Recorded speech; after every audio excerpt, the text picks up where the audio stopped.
Darren Binder in Petronas Yamaha. I mean, you wouldn't rule it out, would you, at the moment? Well, if there were 2 seats available and no obvious candidates in Moto2, I mean, what Petronas have mentioned is they will not look below Xavi Vierge of the available riders in Moto2 in that championship. They said it would not be fair to not pick Xavi, but then pick somebody that's beneath him in the World Championship. So that of course brings in the likes of, I think, Sam Lowe's obviously. I don't think he's signed, well, he definitely hasn't signed a new contract with Mark VDS. Marcel Schrotter, his name certainly on that list as well. Augusto Fernandez a possibility.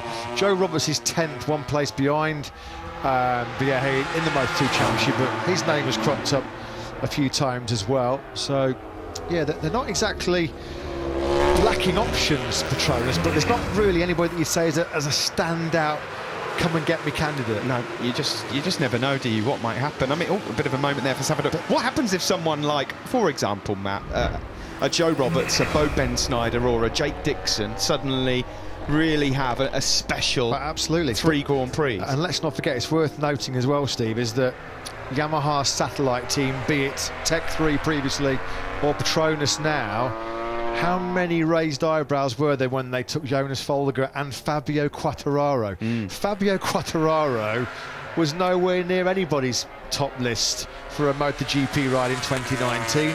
They picked him, and the rest, as they say, is history. So, yeah, they're looking for that next Fabio Quartararo, aren't they? Somebody that they can nurture, mould and develop into the superstar that Fabio Quartararo is becoming. I think a lot of people were hoping to see Toprak Razgatlioglu maybe make the leap over, but of course he has made his future quite clear. He's signed to stay in World Superbike for the next few years. Nail on head, mate. He was the #1 pick.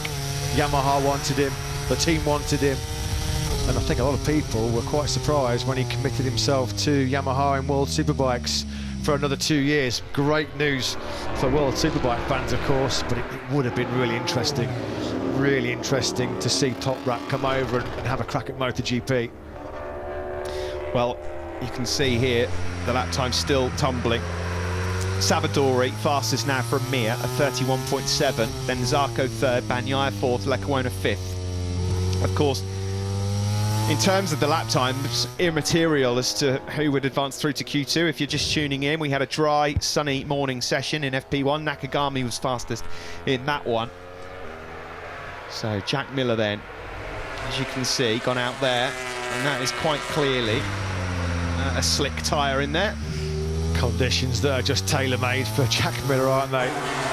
He's not scared to have that motorcycle moving around, sliding underneath him in these mixed conditions. Pecco Bagnaia goes up into 4th place. Now with that clear emerging dry line, I guess you could now say it's mixed conditions, half and half, and that's where Yamaha traditionally struggles, and at the moment Valentino Rossi is having his problems. Grip levels in the mixed conditions have always been his bugbear. He's down in 21st place. Fabio Quartararo is over 2 seconds off the best pace as well, in 14th spot. The leading Yamaha right now is Maverick Vinales, who came out of the pits late, and, up in the top 6, the Spaniard. Yeah, just confirmation on your screen there that he is out there on slick tyres. That graphic on the screen there is incorrect. The medium front, soft wet rear. So apologies for that. The checkered flag out in just under 30 seconds then. Is anyone going to steal the afternoon headlines from the Italian Savadori? Yeah, that'll be a nice boost, won't it, for Lorenzo Savadori? Rain or shine, it's never easy to top a MotoGP practice session. And that's exactly what he's on course to be doing at the moment, although late on there's some pressure building, certainly from the likes of Johan Zarco, the man 2nd in the World Championship right now.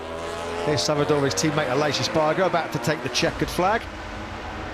And over the line, Aleix Espargaro will come, and he slots his Aprilia inside the top 3 as well. So an Aprilia first and Aprilia briefly 3rd, because Bagnaia now goes into that top 3. Bit wide and into the green there for Nakagami. Just behind him, Alex Rins on a lap here that could put him up into the top 6. It's Nakagami out of the seat on the gas with a bit of lean angle out of that turn 10, and he had that rear tyre spin up on him big start. and that's why Alex Rins was able to sweep by through. Zarco then, estimated P3, but he's not got much time to find to take top spot. Just 600ths down. Marc Marquez on a late charge as well. Across the line for Zarco. He goes second, 31.4 for now then. Savadori holds on to top spot. What is it about P2 in 2021 for Johann Zarco? Second in the World Championship, second in 4 Grand Prix so far as well. Trying desperately to shake off that bridesmaid's tag.